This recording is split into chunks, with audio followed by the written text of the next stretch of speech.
श्री स्वामी समर्थ महाराज की जय। पहिला आपण नेहमीप्रमाणे गुरूंना वंदन करून आज मला एकदम खास विषय सगळ्यांसमोर मांडायचा आहे म्हणून एवढा अट्टाहास चाललाय। पहिला गुरूंना वंदन करू। आज गुरु शेजारी बसले। आज माझंही अहोभाग्य आहे की त्यांच्या बरोबरीने म्हणणं चुकीचं आहे पण निदान त्यांनी इथे बसण्याची संधी तरी दिली आहे। गुरुर्ब्रह्मा गुरुर्विष्णू गुरुर्देवो महेश्वरा गुरुर्साक्षात् परब्रह्मा तस्मै श्री गुरवे नमः। श्री स्वामी समर्थ महाराज की जय। अनंत कोटि ब्रह्मांड नायक राजाधिराज योगीराज अक्कलकोट निवासी आमच्या घरी निवासी जगद्गुरु श्री स्वामी समर्थ महाराज की जय। जे नवीन आले किंवा ज्यांना माहिती नाहीये त्यांना सांगते की आपलं जे चॅनल आहे त्याचं नाव आहे स्वामी माझे स्वामींचे घर आणि आता हे रेकॉर्डिंग चॅनलसाठीच चाललेलं आहे आपल्या। तर पहिल्यांदा ज्या ज्या लोकांनी चॅनल सबस्क्राईब केले त्यांचे मनपूर्वक आभार। ही निव्वळ महाराजांची कृपा आहे की तुम्ही सगळे मला जॉईन झालाय।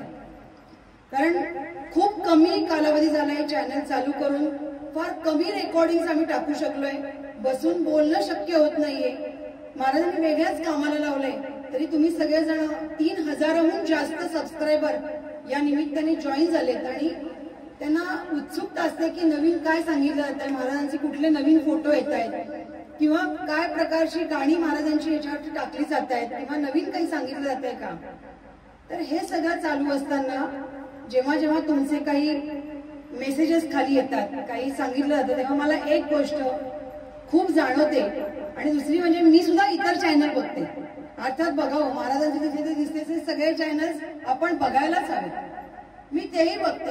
आणि जेव्हा सगळीकडे फिरून फिरून एक गोष्ट जाणवते की महाराज प्रसन्न कसे होतील, त्यांना काय ठेवलं की ते प्रसन्न होतात। हा एक फार विचार करण्याची गोष्टीला लावणारा, विचार करायला लावणारा हा विषय। महाराज शेजारी बसले, आपण त्यांना विचारू महाराज तुम्हाला काय ठेवलं की तुम्ही पटकन प्रसन्न व्हाल। काही नाही, फक्त तुम्ही त्यांच्याकडे आणि त्यांनी तुमच्याकडे बघावं इथपर्यंतच हे नातं दृढ आहे। मग महाराजांना अर्पण करताना खरंच काय करावं। पूर्वी जेव्हा जेव्हा इथे मंडळी यायची दर गुरुवारी तेव्हा आता तुम्हाला इथे दिसणार नाही पण पूर्वी इथे प्रचंड नारळाचा ढीग लागलेला असायचा। कोणीतरी त्यांना सांगितलेलं असायचं की नारळ अर्पण करा स्वामींना की स्वामी प्रसन्न होतात। ठीक आहे, चांगली गोष्ट आहे, यात काही नारळ हे श्रीफळ आहे, ते अर्पण करण्याने काहीच अडचण नाही, ते अर्पण केलं जायचं। फक्त ते अर्पण करताना हे कोणी सांगितलंय, कुठल्या ठिकाणी अर्पण करायला सांगितलेलं आहे आणि किती वेळा अर्पण करायला सांगितलंय, हे जे सगळे मुद्दे होते हे ती लोक सांगू शकायची नाही। फक्त मठात जा, नारळ अर्पण करा, मग कुठेतरी आम्ही येऊन अडकायचो, आम्ही म्हणायचं हा मठ नाहीये, हे मंदिर नाहीये, हे महाराजांचं घर आहे। मग तरी नारळ अर्पण करायचंय का, तुम्ही करा पण तो चंदन लावून परत घेऊन जा, नारळ इथे ठेवू नका, छान घरी जा, त्याचा गोड पदार्थ करा। मग ते कन्फ्युज व्हायचे की कोणीतरी सांगितले की नारळ अर्पण करून मग तुमची इच्छा पूर्ती होईल, मग तीच वस्तू घरी घेऊन गोड कशी खायची। पण गंमत अशी आहे की जो नारळ तुम्ही महाराजांना अर्पण केला तो महाराजांनी स्वीकारला, प्रश्नच नाही, त्याच्यात आशीर्वाद पण दिला आणि सांगितलं की तू जे मागण्यासाठी नारळ दिला आहेस त्याच्यासाठी मी तुला तथास्तु म्हणलंय। आता ती गोष्ट घडल्यावर तू काय करणार आहेस, तर पहिला गोड पदार्थ खाणार आहेस, मग याच नारळाचा खाल्लास तर काय फरक पडणार आहे। आणि तिथे तुमच्या शुभ कार्याला सुरुवात होते, म्हणून तर नारळ घरी येऊन फोडायचा आणि तो छान पद्धतीने गोड पदार्थ करून खायचा। बरेचदा अनेक ठिकाणी अर्पण केलेले नारळ हे इकडे तिकडे जातात, एकमेकांच्या कदाचित ते घरी जातात। आपला जो विश्वास जो तिथे ठेवायचा तो परिपूर्ण होतो आपल्या मनापुरता, पण पुढे त्या नारळाचं काय, त्याच्यापेक्षा कुठेही जाताना ही माझी भाबडी समजूत आहे. तिथले गुरुजी कुठल्याही ठिकाणचे तुम्हाला काही सांगत असतील तर त्यांच्या पद्धतीने वागा. ही पद्धत आपण महाराजांच्या घरी सुरू केली. नारळ अर्पण केला तरी त्याला चंदन लावा, आशीर्वाद घ्या आणि घरी निघून जा. आपल्याकडे नारळ वेगळ्याच कारणाने दिला जातो. आपल्याकडे महाराजांच्या घरी कोणी गैरप्रकार वागलं, गैरप्रकाराने चुकीच्या पद्धतीने वागलं तर आपण तो नारळ त्याला प्रसाद म्हणून देतो की बाबा परत या घरी येऊ नकोस, तुला जायचं तिथे जा. आणि त्याच्यावर आपण बेसनाचा लाडू सुद्धा देतो, नुसता नारळ देत नाही. केवढा मान ठेवतो आपण त्याचा. आपण त्याचा अपमान करत नाही, कारण जाताना सुद्धा त्यांनी मानापानाने जावं, परत न येता. म्हणून लोकांनी नंतर इथे नारळ आणणं बंद केलं आणि त्यांना कळलं की नारळ आणण्याचीच गरज आहे असं नाहीये. अनेक गोष्टी आपण महाराजांना अर्पण करू शकतो. या अर्पण का करायच्यात? महाराजांनी तुम्हाला मागितलेत का की महाराज म्हणले नाही तू अमका अमका कर तरच मी तुझं काम करीन, तमका तमका कर तरच मी तुझं काम करीन, तुम्हाला द्राक्ष दे, तुम्हाला आंबा दे, तुम्हाला लाडू दे, तुम्हाला अमकी गोष्ट दे, असं महाराज कुठेही कधी म्हणले आहेत का? इंडिव्हिज्युअल स्वप्नात येऊन लोकांच्या स्वप्नात येतात, दृष्टांत देतात, सगळं करतात, पण महाराज क्लिअर कट वाक्य सांगत नाही. त्याचं कारणच असं आहे की महाराजांची जी वाक्य आहेत ही समजण्या इतकी सोपी नाहीत, ती कधी इतक्या सहजगत्या समजत नाही. म्हणून तर इतकी गोष्ट, एखादी गोष्ट सांगितल्यावरती त्यातला फक्त अर्धा वाक्य कळतो आणि महाराज अर्ध्या वाक्यासाठी आपल्याला पळवतात, लांब लांब पळवतात, फिरवतात आणि तो वाक्य पुढचं सापडतच नाही, त्याचा अर्थच कळत नाही. पण आपण जे आणतो ते आपण महाराजांच्या प्रेमापोटी आणतो. अशा प्रेमापोटी आणतो की नाही तिथे ते अर्पण झालं पाहिजे, आपल्याला महाराजांना दिल्याचा आनंद मिळाला पाहिजे आणि महाराज ती गोष्ट स्वीकारतात. आणि महाराजांच्या या घरी अशीच पद्धत आहे की जी गोष्ट आपण इथे अर्पण करतो ती आपण कोणी एकटे खात नाही, सगळ्यांनी ती कंपल्सरी खायची. हीच बांधिलकी इथे आहे. कदाचित ही बांधिलकी सगळ्यात वेगळी आहे, कारण नंतर गावात किंवा इतर ठिकाणी गेलेला प्रसाद पुढे कुठे जातो काय कधी कधी कळत नाही. पण इथे आलेला प्रत्येक प्रसाद हा गाभाऱ्याच्या बाहेर जातो आणि प्रत्येकाने खाल्लाय काय विचारलं जातं. आणि छोटी मुलं आल्यावर सुद्धा त्यांना घेतलं तुला काय हवंय असं विचारलं जातं आणि तो आनंदाने ती छोटी मुलं सांगतात की आम्हाला महाराजांच्या समोरचं ही गोष्ट हवी आणि त्याला ती प्रसाद म्हणून दिली जाते आणि पुढे ते आनंदी होते. थोडक्यात काय तर महाराजांना अशी कुठली एक विशिष्ट गोष्ट अर्पण करावी असं बंधन आपल्या भावनेमध्ये कधीच नसतं. आणि जर एखाद्याने तुम्हाला सांगितलं तर कदाचित तुम्ही कुठेतरी या गोष्टीला मार्गी लागावं, कुठेतरी तुम्हाला ते एक दिशा दिसावी म्हणून त्या व्यक्तीने तुम्हाला मार्गदर्शन केलेलं असतं. पण यापेक्षा सुद्धा जर स्वामींच्या जवळ आला, त्यांना गुरु म्हणून पूर्णपणे मान्य केलं आणि त्यांच्या समोर बसून आज जी महाराजांनी तुम्हाला संधी दिली त्यांच्या समोर बसायचे, हेच तर करायचे. आणि म्हणून कदाचित मला महाराज म्हणले की आज तुम्ही हाच विषय सांग त्यांना आणि ते समोर आहेत ते त्यांना कळू दे की महाराजांच्या समोर बसणं, त्यांच्याकडे बघणं, त्यांच्या डोळ्यात बघणं, त्यांच्या प्रत्येक कळत न कळत होणाऱ्या हालचालीमध्ये ऑब्झर्व करणं, त्यांच्या तुम्हाला इथे जर कदाचित जाणवत असेल तर महाराजांचा हा भाग पण जे व्यवस्थितपणे बघतात त्यांनाही तो आलेला दिसतो. इतकी आपली म्हणतात ना मनोभावे बघण्याची जर वृत्ती असेल तर इथपर्यंत महाराजांना तुमचं अर्पण करणं पुरेसं आहे. मग महाराज असं काही एखाद्या वस्तूवर अडकले नाहीत, एखाद्या गोष्टीवर अडकले नाहीत. आता लोक इथे अनेक वस्तू अर्पण करतात, देतात, सगळं झालं, पण ते तुमच्या मनाने. महाराजांनी काही सांगितलंय असा त्यातला मुद्दा नाही. एखाद दुसऱ्याच व्यक्तीला महाराज एखादी गोष्ट करायला लावतात, त्याच्या मागे सुद्धा प्रचंड मोठी कारणं असतात. जेव्हा महाराज सांगतो या व्यक्तीला सांग ही गोष्ट तू इथं दे, ते का द्यायची महाराज त्यांनी? नाही, ते मी नाही तुला सांगणार, मी फक्त द्यायला सांगितलं तेवढं त्याला द्यायला सांग, पुढचं काम मी करतो. आणि अशा पद्धतीने महाराज त्याचं काम परिपूर्ण करतात. त्याला का द्यायला सांगितलेलं असतं ते मात्र आम्हालाही कधी अनेकदा माहिती नसतं. पण ते दिल्यानंतर महाराजांना आम्ही हेही विचारतो महाराज ही गोष्ट आम्ही त्याला परत देऊन टाकू का? त्यावर महाराज जे प्रतिउत्तर देतात त्याप्रमाणे आम्हाला आम्ही ती वस्तू परत द्यायला पण आमची तयारी असते, कारण शेवटी सगळं घडत असतं ते महाराजांच्या अवतीभोवती घडत असतं. आता महाराजांना अर्पण का करायचंय याच्या मागे कारण एकच असतं की आपली जी इच्छाशक्ती किंवा आपल्याला जे मनोभावे काहीतरी हवं असतं किंवा आपलं एखादं स्वप्न असतं किंवा आयुष्यात एखादी गोष्ट घडत नसेल किंवा एखाद्या गोष्टीमध्ये आपल्याला अडचणीत असेल, ती परिपूर्ण होण्यासाठी आपण जीवाचं रान करतो. आणि ते रान करता करताच आपल्याला अनेक मार्ग आपणच आपले शोधत असतो की कुठे त्यातनं मार्ग निघतोय का आणि आपण त्यातनं बाहेर पडतोय का. आणि त्याच्यातनं आपल्याला लोक वेगवेगळ्या दिशा सांगत असतात, हे करा, ते करा, ते करा. पण एक गोष्ट निश्चित आहे की जिथे श्री स्वामी समर्थ महाराज म्हणलं जातं तिथे सगळं जग तिथपर्यंत सीमित असतं. त्याचं कारण असं आहे की आपण असं म्हणतो की श्री स्वामी समर्थ हे श्री दत्तप्रभूंचे चौथे अवतार आहेत. मग श्री दत्तप्रभू नक्की कोण आहेत? तर श्री दत्तप्रभू हे 3 रूपातले आहेत, ब्रह्मा, विष्णू आणि महेश. मग जे जग चालवत आहेत, ज्यांच्या हातात सगळं जग आहे. ब्रह्मांचं काम काय आहे तुम्हाला माहिती आहे. ब्रह्मा काय करतात, शिव काय करतात आणि विष्णू काय करतात. मुळात विष्णूंचं काम आहे की अनेक रूपामध्ये पृथ्वीवर प्रगट व्हायचं, तो कालावधी पूर्ण करायचा, लोककल्याण करायचं आणि पुढच्या रूपामध्ये प्रतिष्ठापित व्हायचं. शिवाचं काम काय, शंकराचं काम काय, तर हे जग म्हणजे ज्याला म्हणतात ना आशीर्वादाने पुढे पुढे जग चालवत राहणं. आणि विष्णू ज्याला म्हणतात की त्यांनी नियोजन केलेलं आहे. हे सगळं कसं चालणार याचं नियोजन विष्णूच्या रूपात केलं जातं. आपले माफ करा, ब्रह्माच्या रूपात हे नियोजन केलं जातं. मग ब्रह्मा, विष्णू आणि महेश हे तिघं ज्यांच्या ठाई आहेत ते श्री स्वामी समर्थ इथे जर आहे तर आपल्या इच्छा काय, आपली स्वप्न काय, आपल्या आयुष्याचा मार्ग काय, आपल्याला कर्म काय, आपली कर्तृत्व काय, आपल्याला घडणार काय आणि तुम्ही ठरवलेल्या गोष्टी निश्चित होणार की नाही हे काय महाराजांना माहिती नाहीये का? 100% माहिती. कारण असं म्हणतात की हे ब्रह्मांड नायक आहे, देवांचेही देव मानले जातात ज्यांना. तर तुम्ही आपण का असं भरकटत जातो की अनेक ठिकाणी धावत जातो आणि मग आपल्याला ती दिशा कळत नाही.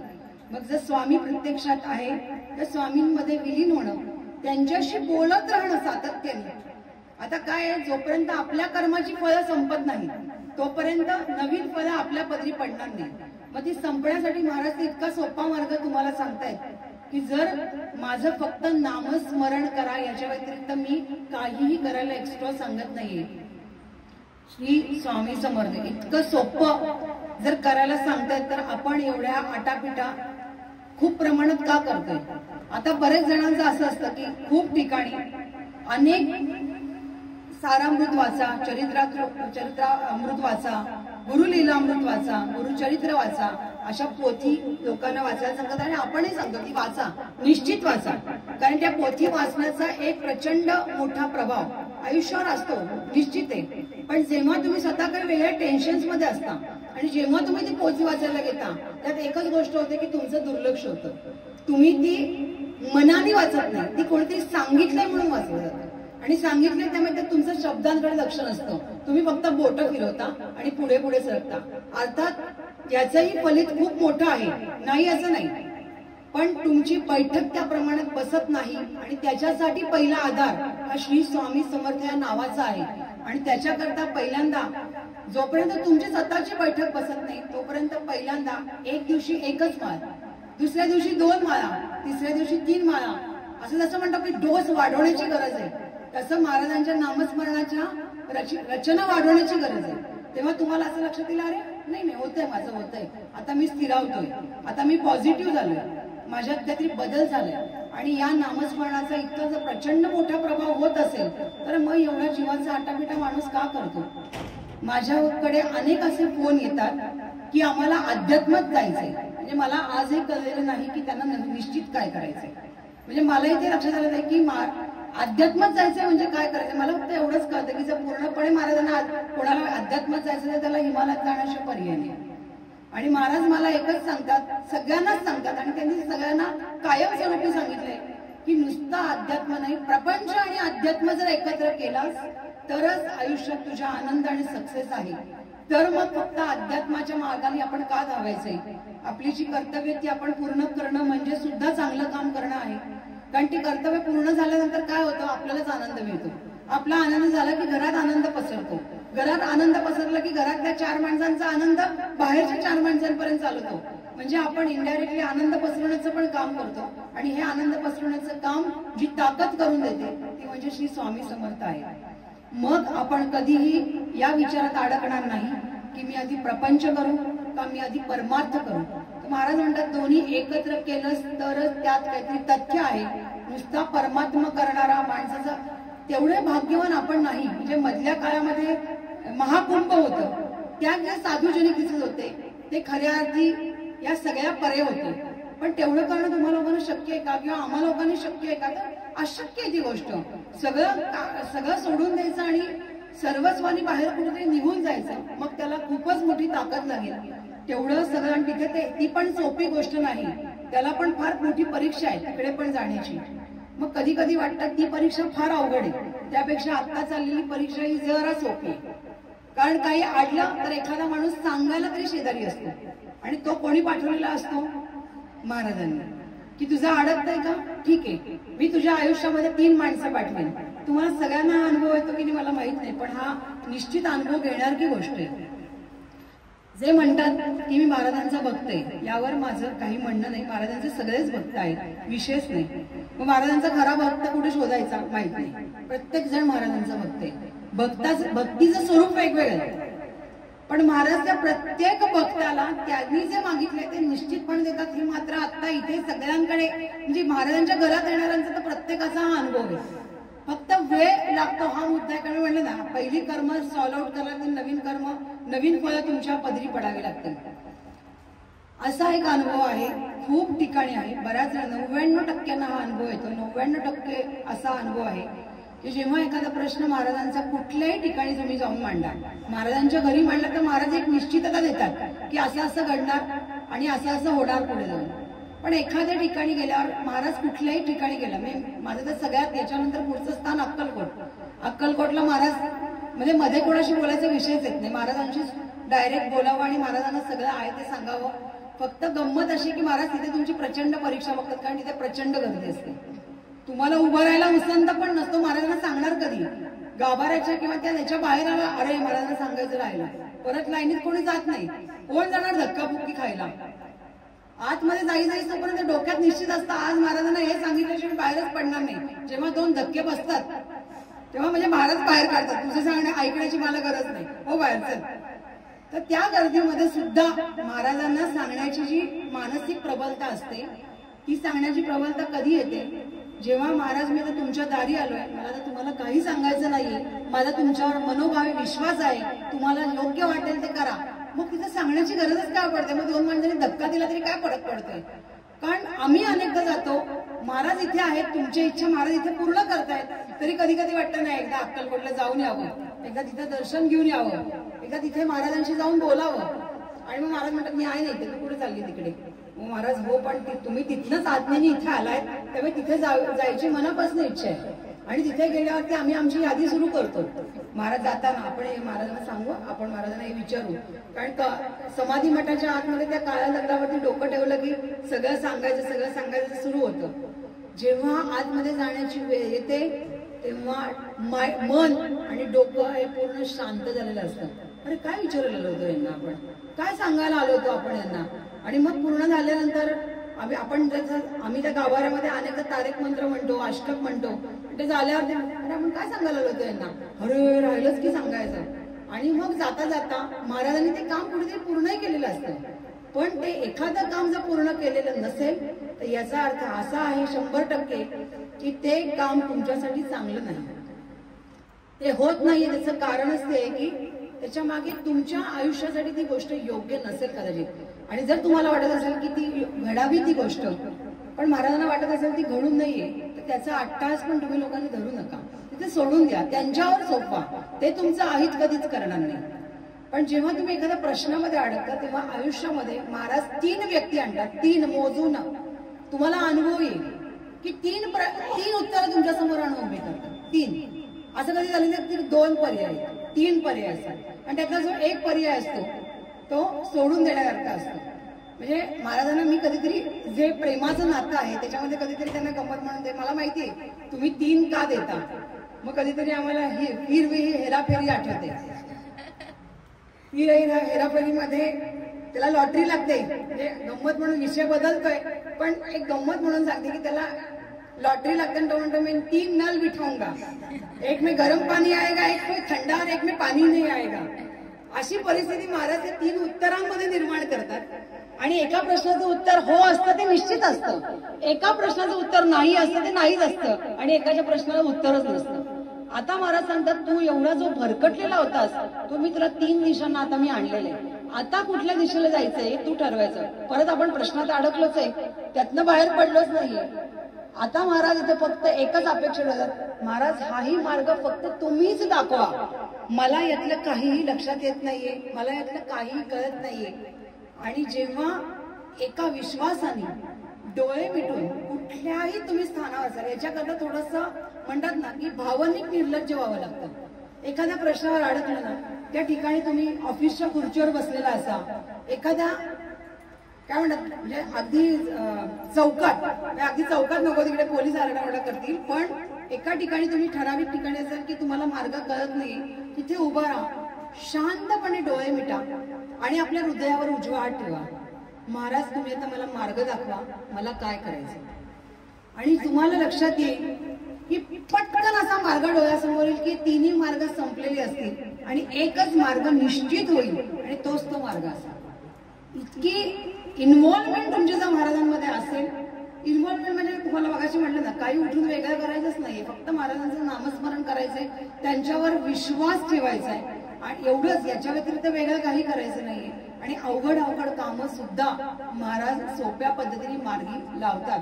आता तर इथे प्रचंड असे अनुभव आहेत, प्रश्नच नाही की अशक्य असलेली कामं पण महाराजांनी मार्गी लावलेली आहेत की डोळ्याला दिसतंय की अरे हे गोष्ट होणार नाही, की आता काय करायचं. एकांना असं वाटलं की नाही, एकांना 2 जण असे होते की त्यांना PhD मिळत नव्हतं USA मध्ये, काय करायचं.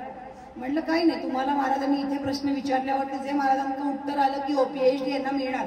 आता कधी मिळणार, याला 6 महिने गेले, 7 महिने गेले, पण ते निश्चित मार्गी लागलं. जिथे त्यांचे पेपर अडकले होते ते पेपर पुढे सरकले आणि दोघांनी PhD मिळाले. ज्यांच्या PhD अडकल्या होत्या, ज्यांची लग्न होत नव्हती ती लग्न मार्गी लागली. जेव्हा मी प्रत्यक्ष त्या व्यक्तीला बघते, महाराज यांचं लग्न तुम्हीच जुळवू शकता, आमच्या सगळ्यांच्या विचारांच्या बाहेरची गोष्ट आहे. सगळंच ऑल ओव्हर व्यक्तिमत्व बघता आणि जेव्हा ते समोर येतं, जेव्हा असं कळतं, आज एक व्यक्ती येणार आहे ते महाराजांना आभार मानण्यासाठी येणार आहे की तुम्ही माझ्या मुलीचं लग्न ठरवलंय वगैरे, पण त्यांना लिमिटेशनची टायमिंग दिली आहे, कारण त्यांना इथे आपण येणं थांबवलंय. फक्त आभार मानण्यापुरतं बोलवलंय, आभार मानायचं आणि निघून जायचं. महाराज नेहमी पहिल्यापासून खरं तर हेच सांगतात की तुमचं काम झालं काय, तुम्हाला वाटलं तर माझे आभार माना. माझे आभार मानण्याचं बांधिलकी तुमच्यावर नाहीये. तुम्हाला वाटलं तर आभार माना आणि पुढे सरका. काही जण येऊन आभार मानतात, काही जण येऊन आभार मानत नाही, काही जण म्हणतात हे होणारच होतं आणि ते झालं. पण जी माणसं त्या प्रश्नानंतर सुद्धा महाराजांच्या सेवेमध्ये असतात आणि निश्चित करतात की नाही, माझं काम झालं तरी मी महाराजांच्या सेवेमध्ये 1,00,000% राहणार आहे आणि महाराज आता मला तुम्ही यातनं सोडायचं नाही, तेव्हा महाराज तुम्हाला त्या सेवेमध्ये 100% ठेवतात, म्हणजे ठेवतातच. ही त्यांचे उपकार आणि त्यांच्या जर बरोबर असो, त्यांच्या सेवेत असो, त्यांच्या विचारांमध्ये असो, तर याच्यासारखी सेफ झोन कुठलाही आयुष्यात असू शकत नाही. तुम्ही किती कमवा, खिशामध्ये किती पैसा असू दे, घर किती सुंदर असू दे, किंवा झोपडपट्टी असू दे, किंवा मध्यमवर्गीयाचं घर असू दे, अंगात कुठल्या क्वालिटीचे कपडे घातले, हे अगदी हाय ब्रँड असू दे, लो ब्रँड असू दे, किंवा रस्त्यावरचे अगदी 20 रुपयाचा टी-शर्ट जरी घातलेला असू दे, कुठल्याही गोष्टीने महाराज ते बघत नाहीत की तुम्ही अंगावर काय चढवलंय. महाराज ते बघत नाहीत की तुम्ही कुठल्या रंगाचे आहात, कारण रंगोटी महाराजांनी निश्चित केली. महाराज हे बघत नाहीत की तुम्ही कुठल्या उंचीचे आहात, कारण उंची पण महाराजांनी निश्चित केली.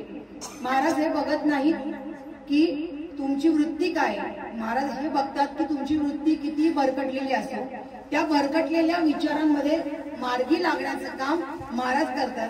कारण महाराजांना माहिती असते, जसं महाराजांनी 3 मार्ग दाखवले तसं अर्थातच महाराज मोहाचाही मार्ग दाखवत आहेत की असे नेमकं माणसं त्या मोहाच्या भरकटल्या दिशेने 100% जातात आणि तिथे आपली सगळ्यांचीच गोची होते आणि त्यातनं बाहेर पडताना मग आपली नाकीनं होते. मग परत लक्षात आलं की नाही, आपण या मार्गी जे चाललो होतो ते खूप चांगलं चाललो होतं. कारण बरेच जण असंही सांगतात की माझी आई, माझे वडील, माझे आजी, माझे आजोबा महाराजांचं करत होते आणि मग तू का नव्हता करत, मला वेळ नव्हता, मला वेळ पुरत नव्हता, मला वेळच नव्हता, कारण मी पोटापाण्यासाठी धावत होतो. अरे जो तुला पोटापाण्यात देणार होता त्याला सोडून अख्खा गावभर हिंडत होतास, त्यांनाच जर घेऊन निघाला असतास.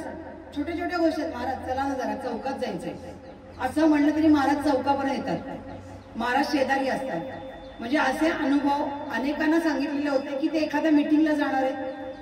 त्या मीटिंगला गेल्यानंतर त्यांना विचारलं मीटिंगमध्ये किती लोक असतील, तरी सांगितलं 10 लोक असतील. मग 10 लोक असतील तर एक लक्षात ठेव, त्यातली एक खुर्ची रिकामी असेल, त्यावर महाराज बसलेले असतील.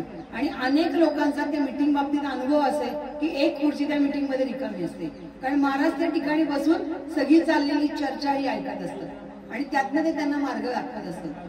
तर हे सगळं होतं जेव्हा तुमचा विश्वास महाराजांवरती अतूट असतो, तरच ही गोष्ट होते.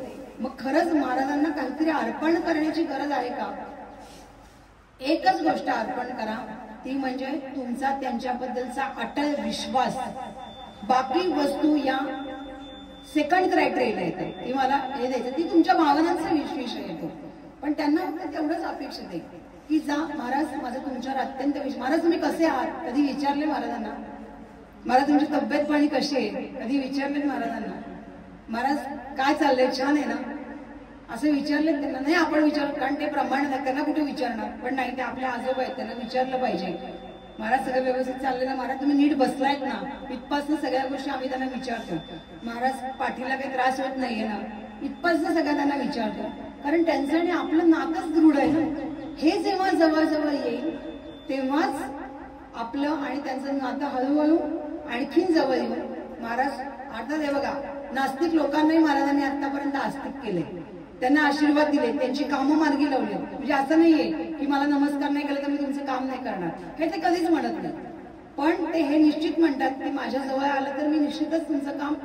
आता काम हे आपल्या सर्वसामान्यांचा विचार आहे, काम झालं पाहिजे, आयुष्यात पुढे ध्येय झालं पाहिजे, अमकं झालं पाहिजे. पण एखादं विशिष्ट वय आल्यानंतर आपल्याला हे सगळं कळतं की आपण हा जीवाचा जो आटापिटा आयुष्यभर करत होतो हा खरंच करण्याची गरज होती का?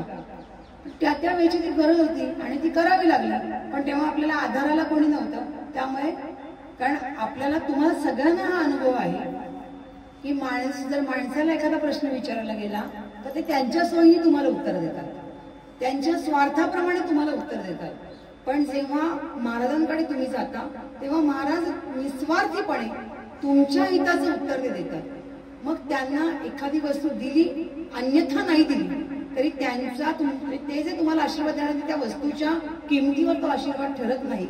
म्हणून महाराजांना एकच गोष्ट अर्पण करा, ती म्हणजे मनोभावे भक्ती अर्पण करा, विश्वास अर्पण करा, श्री स्वामी समर्थ नामस्मरण अर्पण करा. आणि फक्त महाराज तुमच्या जवळ आज मी मला घेतलंय, मला कधीही तुमच्यापासून लांब करू नका, एवढं जरी म्हणलात तरी महाराज म्हणतील ठीक आहे. हा खूप मोठा आशीर्वाद झाला, खूप मोठा आशीर्वाद. कारण लांब करू नका म्हणल्यावर ते तुमचं आहित कधी करणारच नाहीत ना. त्यामुळे आपोआपच सगळ्या गोष्टी या वेगळ्याच अर्थी मार्गी लागतात आणि स्वामी प्रेमाने जवळ करतील. त्यामुळे जेव्हा जर तुम्हाला कोणी सांगितलं ही गोष्ट महाराजांना द्या, हो म्हणा मी ही देईनच, पण मी माझं मन त्यांना आधीच दिलंय. मी माझा ज्याला म्हणतात ना की विश्वास मी त्यांना आधीच दिलाय आणि त्यांच्यावर माझा अटल विश्वास आहे. या 3 गोष्टी तुम्हाला जगण्यासाठी खूप मोठ्या होत्या. कारण आम्हाला असं लक्षात येतं जेव्हा आम्ही अशा कार्यामध्ये असतो, अशा म्हणजे तुम्ही बसलात ते पलीकडे आहे, आम्ही जेव्हा इकडे असतो, आमची एक बाजू असते. महाराजांनी एका वेगळ्या सेवेला आम्हाला लावलेलं असतं की नाही तुम्हाला लोकांपर्यंत माझे विचार पोचवायचे आहेत, माझं अध्ययन पोचवायचं आहे, माझ्या बाबतीत नामस्मरण करा सांगायचं आहे, माझ्या बाबतीत ही गोष्ट करा ती गोष्ट करा सांगायचं आहे, किंवा त्यांना गुरुमार्गी लावायचं आहे. अशी जबाबदारी जेव्हा महाराज आमच्या अंगावर टाकतात आणि करा सांगतात, आमची योग्यता असते असं मी अजिबात म्हणणार नाही, कारण ही योग्यता महाराज सोडतात. आपण ठरवू शकत नाही की आम्ही त्या योग्यतेचे आहोत की नाही, पण ते सांगतात. आपण फक्त त्यांनी सांगितलेल्या गोष्टी करायच्या. पण जेव्हा या बाजूला आम्ही असतो तेव्हा क्षणमात्र सुद्धा महाराजांचा जर कोणी अपमान केला तर तो आम्हाला सहन होत नाही, एक क्षण पण सहन होत नाही. आणि मग आमच्या तोंडून असं वाटेल ते निघण्याचा प्रयत्न असतो, म्हणजे काही निघू शकतं. पण आम्हाला थोडंसं कंट्रोल करतो, नाही आपण महाराजांच्या सानिध्यात आहोत तर मग आपण असं करायचं नाही. कारण जेव्हा आम्ही महाराजांच्या प्रेमापोटी आणि महाराजांनी सांगितलेल्या आदेशानुसार गुरुलीलामृताचं पारायण केलं किंवा महाराजांच्या जे भक्त मंडळी आहेत त्यांचा थोडा खूप अभ्यास करणे इतपत आम्ही काही महान नाही, पण जे काही थोडं महाराजांच्या भक्तांविषयी त्या काळातल्या महाराज असतानाच्या भक्तांविषयी जेव्हा थोडा अभ्यास केला तेव्हा असं लक्षात आलं की कळत न कळत काही गोष्टी ज्या घडतात त्या आपल्या भावनेच्या भरात त्याच्यावर कंट्रोल कसा आणायचा हे शिकवणारे ते भक्त होते, की आपण या क्षणी असं वागलं पाहिजे, त्या क्षणी तसं वागलं पाहिजे, आपण कुठल्याही मोहात पडायला नको, आपण कुठल्याही गोष्टीमध्ये अडकायला नको, आपण कुठल्याही माझं तुझं करण्याची गरज नाही, हे आहे ते आहे, माझ्यामध्ये सामावून जा, बाकी काय करायचं ते मी करीन. म्हणून महाराजांचे जे त्या काळचे त्यांच्या सेवेतले जे भक्त होते त्याबद्दल अत्यंत आदर हा मनामध्ये प्रचंड आहे. आणि ते सगळे अत्यंत नशीबवान होते जे महाराजांच्या सानिध्यात महाराज असताना होते. मग महाराज एक इतका छान प्रश्न मनात आणतात आणि विचारतात, मग मी आज नाहीये का? मी आहे ना, मी म्हणतो ना हम गया नहीं जिंदा आहे, मग मी आजही आहे. तुम्ही माझ्या सगळ्या सानिध्यात आलाय, तुम्ही पण माझ्या जवळ आहात, मग ती आणि ही कंपॅरिझन करण्याची गरज नाही. मी तुमच्या जवळ आहे, मी त्यांनी जी त्यांची माझी असताना सेवा केली, आज तुम्ही माझी त्या प्रकारे सेवा करू शकता. त्यांनी जर कशी सेवा केली हे जर लक्षात घ्यायचं असेल तर मग माझं गुरु लीलामृत पारायण वाचा, माझ्याबद्दलची माहिती गोळा करा, माझ्याबद्दलचं काही गोष्टी समजून घ्या. आणि हे समजून घेण्याचं कार्य हे हळूहळू, कारण तुम्हाला पण तुमच्या कामात नको वेळ मिळणं सुद्धा खूप महत्वाचं आहे, तर आम्हाला तेच काम दिले. त्यामुळे आता महाराजांचा प्रगट दिन हा खूप सुंदर झाला. आता 26 तारखेला महाराजांची पुण्यतिथी आहे. पुण्यतिथी ही आपण करतो, प्रश्नच नाही, कारण महाराज आहेत, आजही आहे. पुण्यतिथी फक्त हा शब्द ऐकला की मात्र मन जड होतं. त्या दिवशी तो उत्साह कदाचित एक क्षणभर नसतो जो प्रगट दिनाला असतो. पण पुण्यतिथी तितकीच मौलिक आहे जेवढा प्रगट दिन आहे. आपण पुण्यतिथी त्याच प्रकारे करतो, सगळा उत्सव करतो, महाराजांना आवडणारे पदार्थ करतो, सगळं करतो. अक्कलकोटला तर खूप मोठा सोहळा असतो, 2 पालखांचं मिलन असतं. वटवृक्षाची पालखी समाधी मठाकडे जाते, समाधी मठाची पालखी वटवृक्षाकडे जाते, असा एक मोठा सोहळा असतो. हे सगळे महाराजांच्या म्हणतात ना की त्यांच्या रुटीन मधले हे सगळे दिवस आहेत आणि जे आपण करायचे. आपण फक्त एकच त्यातला त्यात आम्ही नेहमी म्हणतो की नाही तुम्ही आहात ना, हे आम्हाला समाधानकारक आहे. आणि असा गुरु आपल्या आयुष्यात आलाय की जो काहीही न मागता, मग आम्ही त्यांना विचारतो महाराज कधीतरी पटकन एखादी गुरुदक्षिणा मागाल तर आमची पंचायत होईल, कारण गुरुदक्षिणा मागणं म्हणजे खूप मोठी गोष्ट झाली. मग महाराजांनी ती गोष्ट दिली तर तुम्ही ते करू शकाल का, ह्याचा विचार सुद्धा करा की हो महाराज तुम्ही सांगाल त्या क्षणाला ती गुरुदक्षिणा द्यायची माझी तयारी आहे. कारण गुरु म्हणलं की गुरुदक्षिणा ही द्यावीच लागते आणि ती दिली नाही तर गुरुचा जो आदर आहे तो पूर्ण होत नाही. अशी कितीतरी उदाहरणं आपल्या इतिहासामध्ये आहेत. म्हणजे असे गुरु आहेत, गुरु मिळाले. आणि महाराजांच्या बाबतीत स्वामी सुत जे आहेत, महाराजांनी जो आदेश दिला महाराज स्वामी सुतांनी तो मान्य केला, कारण त्यांना गुरु मानलं, यांनी त्याला सुत मानलं. आणि एकदा वडिलांनी आजकालच्या काळात फार कठीण आहे गोष्ट की वडिलांनी काहीतरी मागावं आणि मुलांनी ते पटकन द्यावं, पण स्वामी सुत महाराजांनी स्वामींनी सांगितलं असं असं करा आणि त्यांनी ते केलं. अर्थात ते खूप आनंदी होते, त्यांनी जगाचं कल्याण त्यांनीही केलं. महाराजांचे आशीर्वाद त्यांच्या डोक्यावर होते. म्हणजे महाराज स्वतः सांगायचं तुम्ही अक्कलकोटला येऊ नका, तुम्ही माझ्यापाशी या. आणि बरेच लोक त्यांच्यापाशी जात होते. आणि फक्त म्हणजे मराठी असं नाही, पारशी लोक पण त्यांच्या तिथे जाऊन त्यांना तो दृष्टांत महाराजांचा येत होता. ही अनंत कृपा आहे. म्हणून जेव्हा आपण एखाद्याला गुरु म्हणतो तेव्हा ती गुरुदक्षिणा द्यायची तयारी सुद्धा आपली असली पाहिजे. महाराज जसं काहीतरी पूर्ण करण्यासाठी जसं काही मागत नाही तसं गुरुदक्षिणा आजपर्यंत महाराजांनी ज्या ज्या लोकांना मागितली त्यांनी ती दिली आहे. पण या काळात सुद्धा आपली तेवढी तयारी आपण ठेवूयात.